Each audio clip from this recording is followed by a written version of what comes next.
Hello and welcome to another Golden Insights. I'm Michael Beck and I'm here today in the Royal Gold Native Plant Nursery and Research Greenhouses. We do a lot of our research and development here, get a start on things that we want to try out, see what works best before we get all the way down to the nitty-gritty and start releasing it to the public. Plus we have all of our native plants here that we're getting ready to put into a native wetland restoration.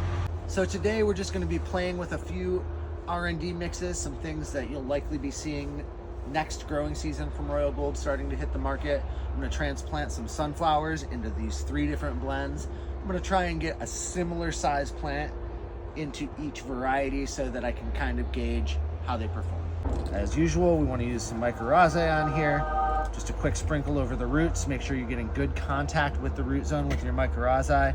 Again, I'm using the Mycos product from Xtreme Gardening today. You can see here, the mix I'm working with right now has no perlite. That's something we really hope to have to market next year. A planting mix, no perlite for all those folks who want a nice, clean, dark soil look at their garden. So as usual, I'm just giving these a little bit of a rough up, nothing too much. I'm not trying to break or damage these delicate roots. Some of the extra soil might fall away. We're just gonna tuck it down just below the surface, cover it back up, we're good to go.